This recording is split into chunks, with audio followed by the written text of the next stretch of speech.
Everybody, Jerome Wright here, and once again you're joining me on my Jerome Wright channel. Okay, in this video I'm going to be showing you some very interesting things about the label of Coca-Cola. Just over the weekend, with the help of Mike, I mirrored the Ford logo or insignia on the front of my truck grill, my Ford F-350 turbo diesel, and we realized that there are in that image multi-dimensional images within the Ford logo. Okay, Mike came up with the idea. Well, okay, then Jerome, let's do the Coca-Cola insignia, the can insignia, or not the can, the label, just the Coca-Cola label. So Mike went ahead and mirrored the Coca-Cola label. All of this is pretty much bright red. It looks white because I have it reflected back off my screen. I have a 47-inch screen here that I'm playing this on, and then I'm actually using my laptop to capture the image, to bring the images to you. Okay, so this is the reason why it's not red, but this is actually, people, the Coca-Cola insignia. If this was read out right, it would say Coca-Cola, and you know what I mean. It's just the way it is. This is no game, no gimmick, no nothing. This is a mirror. You take the images Mike are taking it and sliding them across each other, and in some cases creating the vesica Pisces, and others creating the shape, the elongated rectangular shape like the penis. So we have both organs which actually create the presence of those images, or the shapes of those images, which create a multi-dimensional window that you can look through. All right. In this case here, this is Coca-Cola. Mike pointed out first that he's seeing the monkeys. Mike knows to look for the monkeys in these images, because why are there monkeys in a Coca-Cola insignia? Well, because these people knew how mankind evolved. Coca-Cola knew that mankind evolved from that out of an ape. If you notice, there's an ape in the center. There's the eye, here's the nose, here's the open mouth, okay, and there's the bottom lip right there. This is the ape right here. There's the eyebrows. Okay, there's the face of an ape. Now, off to either side, you see what this is? This is an ape face looking in on this ape with like a Mayan or Egyptian like cap over his head. You see this? Now, I'm going to go to the next image. So you have three apes. Well, you have three apes because this side is a mirror reflection of that side. Okay, to produce the center image. Okay, it's my position that we evolved from a creature called the reptilian ape.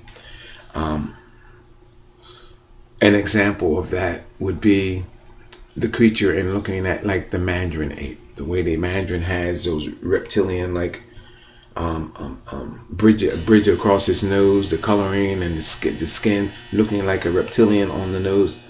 A creature similar to that, but more detailed dramatically towards that of a reptile. That's just a minute example of what I'm actually driving at. So it's my position that the reptilian ape is the first ape that we actually evolved through, and then on to other apes which subsequently became the likeness of man. Coca-Cola is capturing that here. Now, apes, there's another word for apes, and that is gorilla, monkey.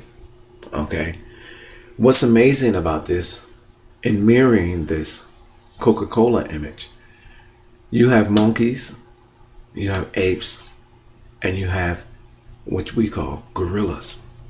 So what's amazing, gorilla, you have the gorilla, and now Coca-Cola's label on the end has la on the end, on each side. When this image is mirrored, it creates the gorillas in the center. It creates this insignia, and then it has la on the end. So you have gorilla, gorilla, gorilla, la. So, wow, I mean, this is amazing. You have the gorilla, and the la is finished in the sense of the word with the Coca-Cola, and then it has the salute going through Coca-Cola insignia. All right. I'm gonna go to the next image. Mike did several of these, in fact. Now, why is that still over top of the other one? What? Okay, there you go. What do we have here? What are we seeing here? I don't know how much of this you can see. All right. This image I'm loving because the harder ones that are to read, I can actually see. Automatically, when Mike sent me this to my phone, I saw, and then I had him send it to my big screen, of course. I knew automatically that these beings here remind me of my Grand Canyon discovery and what you see a lot in Renaissance art dealing with religion. These beings are symbolic of that of the angels off to either side. You have their hair, you have their forehead, parts of their forehead, there's the cheekbone, there's the nose, and this is chin. You can complete a face to create a likeness of an angelic-like figure off to either side. Again, you have the hair, you have the forehead area, the temple area, the cheekbone, and here's the nose, which creates the face. Now, what else is there? Well, knowing what all of this means, because I can instinctively put this picture together in my mind. Basically, all I have to do, you see these guys here and fold around. I know that these are ram's horns, these loops.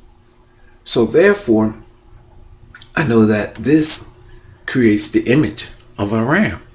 So we have to take these loops, these ram's horns, they're folded down like we see our ram. You see our rams with the curled over horns down below? Well, this is what this is implying. You see our rams that are, I guess they're mountain goats or mountain rams, with the horns, instead of going up, they curl down under. This is what is showing us a ram's face with the horns curled down under. Shows a loop coming from this side, bridging over to this side, showing you a distinct connection between mankind and animal kind.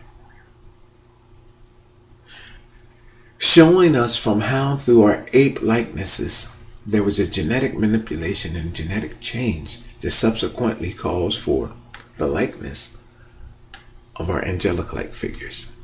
And it's showing you genetic contributors of creatures, which was the ram, which was the lion, which was the elephant. Genetic bridging and manipulation. It's my position that these companies that enjoy a high level of success, the Coca-Cola manufacturing company, Ford, I just did something on Woolworth, about Woolworth's knowledge of this. These people that go to a tycoon level of success have this knowledge. Now, I didn't go and look at it, but if I go, I bet you, the manufacturer of Coca-Cola sold out to a couple other people, this, that, and the third. But if you go back and start undoing the history of Coca-Cola, you'll start finding these distinct connections that will seemingly have no end. Okay, now I'm going to keep going on because I have something else. I have a surprise here that I'm going to share. I always hold back something, but today I'm going to release something. So I'm going to go to the next image. Can you see that? This is an image of mirrored ancient texts by Mike. I didn't never tell Mike, and Mike is finding out now for the first time, like you are, that text I knew before we were doing Coca-Cola and did the Ford, and I knew that before I knew that text created images, or written forms of words create images. If properly placed and properly positioned, they will create dimensional faces. I knew this about this as well too. This is an ancient text that's a stone tablet with text on it. Mike mirrored it and sent me this image. Mike may have been aware of this. I don't know. I don't know if he actually would know, but we never discussed it. I never discussed it with him. But I see a totem pole of existences here, beginning at the top, and I'm going to try to come into the closest face that you can possibly see with me. See, ancient texts, while people have been trying to read it, there are visuals there for you to visually see. And I don't know if you can see it as clear as I do, but this creates a crown up here. There's a crown. There's a queen's face. There's her chin. I'm going to come in closer. There's her mouth. There's her nose. There's her cheekbones. There's her eyes. There's her eyebrows. Everything is distinct. But check this out. The image is so multidimensional, people, that in the queen's face is a king's face. And then the face goes even larger, and it comes out. It comes out like a totem pole of existences that we see our Indians do. I'm going to come in closer. Oh, yeah, you can see the queen's face there. All right, let me see if I can get a better pointer here. Something that's not going to screw me up. I don't think that pointer is going to work. I don't want to put nothing on my TV screen here. All right. There's several faces. You're probably looking at, look, there's a face here. Look at the queen's eye. Here's the queen. Eye, nose, cheek, top lip, mouth opening, and chin. There's a queen's face right here. You see that? Right there? Now, morphing the queen's face is a king's face. Where her eyebrows is right here. There's a chin. The chin dubs as the queen's eyebrows, which creates her eyes. All right? And come up. Here's the centerpiece of the king's chin. Here's the king's mouth. There's the king's nose. There's the king's left side. There's the king's right eye. The king's face is incorporated into the crown of the queen. So we have king and queen crowned figures here. Then as the script breaks out, there's a totem pole of existences here that calls for their likeness, merging from the bottom, coming through the up. And where is my monkey? Because my monkey, I believe, is somewhere. You start seeing my monkey form right here. There's the chin, there's the mouth, there's the nose, there's the eye, and you see likenesses of monkeys coming up until you got to those likenesses there. I don't know if you can see that. Let me see if I can. Oh yeah, sure. You can see the one. Let me see. See the monkey face right there? Mouth, top lip, bottom lip, chin, eye. You see that?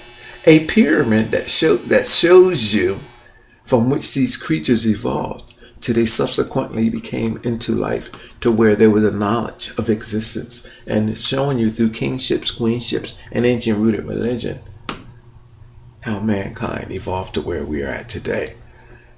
This is ancient text on a stone tablet.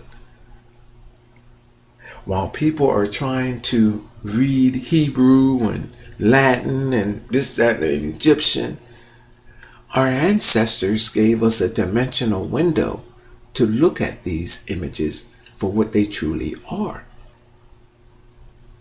Visual messaging boards that everyone can understand.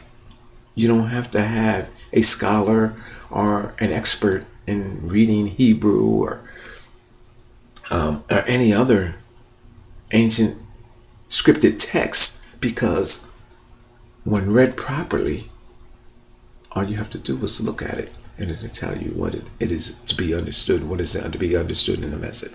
My name is Jerome Wright. I'm going to end that video there. I'm going to have a busy day today, so I'm going to leave you with that. Okay? Thank you.